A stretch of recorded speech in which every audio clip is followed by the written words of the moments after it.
नमस्कार, मैं हूं अभिनय आकाश और आप देखना शुरू कर चुके हैं प्रभात साक्षी का special show most level information यानी एमआरआई। दिल्ली में चुनाव प्रचार के शोर थमने के साथ ही 5 फरवरी को वोटिंग और 8 फरवरी को नतीजे पर सभी की निगाहें अब टिक जाएंगी, यानी वक्त काफी कम है और जैसे जैसे समय नजदीक आ रहा है केजरीवाल की धड़कनें बढ़ रही हैं।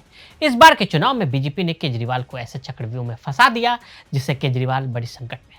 चुनाव के आखिरी दौर में बीजेपी ने अपने सांसदों की पूरी फौज को प्रचार के लिए उतार दिया।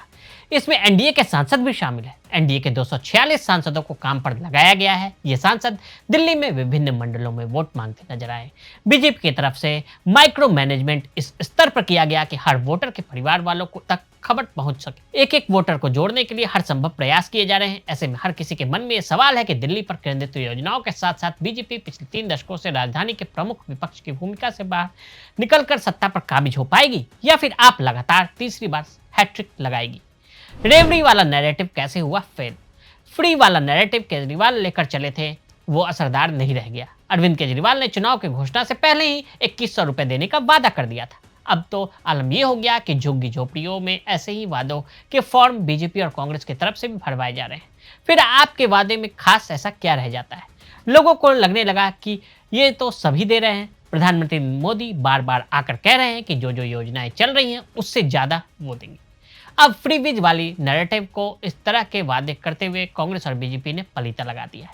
केजरीवाल को झुग्गी झोपड़ियों में रहने वाले लोग, ऑटो वाले लोग, मुस्लिम वोटरों का वोट मिलता था, लेकिन ये केजरीवाल के परमानेंट वोटर नहीं है।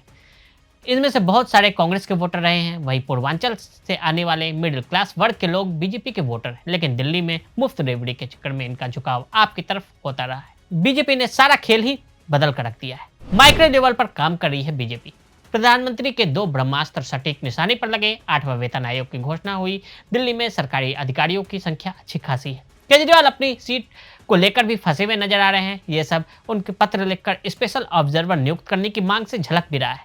12 लाख के इनकम टैक्स में रिबेट मिलने से लोकसभा में बीजेपी के साथ और विधानसभा में केजरीवाल के साथ जाने वाले वोटरों पर भी बड़ी स्ट्राइक कही जा रही है। उदाहरण के लिए अगर हम सबसे अहम नई दिल्ली की सीट को देखें तो 17-18% उत्तराखंड के वोटरों को लुभाने के लिए उत्तराखंड के विधायकों को भी लगा दिया गया है और कहा जा रहा है कि तमाम सांसदों को लिस्ट दी गई है जिन्हें घर घर जाकर वोटरों से मिलना है। कैसे हो सकता है वोटरों में स्विंग? कुछ राज्य ऐसे हैं जो कुछ समय के अंतराल पर होने वाले लोकसभा और विधानसभा चुनाव में अलग अलग परिणाम देते हैं, लेकिन दिल्ली में तो एक के बाद एक होने वाले चुनाव में परिणाम पूरी तरह से उलट जाते हैं।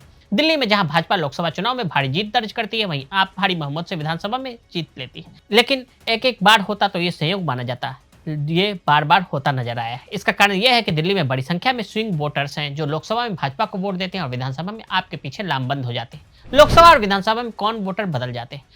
कौन आम चुनाव में बीजेपी को वोट देता है लेकिन विधानसभा चुनाव में नहीं। अगर हम आपके उदय को देखें तो 2014 के लोकसभा चुनाव तक दिल्ली में आप लोकप्रिय हो चुकी थी और उसने 32.9% वोट प्राप्त किए थे, लेकिन यह एक भी सीट नहीं जीत सकी थी। दूसरी तरफ भाजपा ने 46.4 वोटों के साथ सभी 7 लोकसभा सीटें जीत ली थी। लेकिन जब 2015 में विधानसभा चुनाव हुए तो आपको 54.3% वोट मिले और उसने कुल 70 विधानसभा सीटों में 67 अपने नाम की। अगले चुनाव में फिर यही कहानी दोहराई गई। 2019 के लोकसभा चुनाव के दौरान आपको 18.1% वोट मिले और वो एक भी सीट नहीं जीत सकी। भाजपा 56.5 वोटों के साथ फिर से सभी 7 सीटें जीतने में सफल रही। जब 2020 में विधानसभा चुनाव हुए तो आपको 53.5% वोट मिले और उसने 62 विधानसभा सीटें जीती।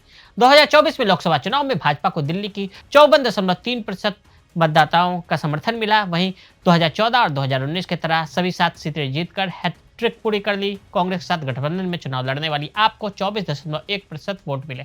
जाहिर है कि दिल्ली में कम से कम 12 से 15 ऐसे स्विंग वोटर्स हैं जो दोनों चुनाव के बीच अपनी राजनीतिक पसंद को एक पार्टी से दूसरी पार्टी में बदल देते हैं। तो आज हमने आपको दिल्ली चुनाव और स्विंग वोटर्स की कहानी बताई। आज के लिए दे इजाजत और ऐसी रिपोर्ट्स को देखने के लिए देखते रहें प्रभात साक्षी।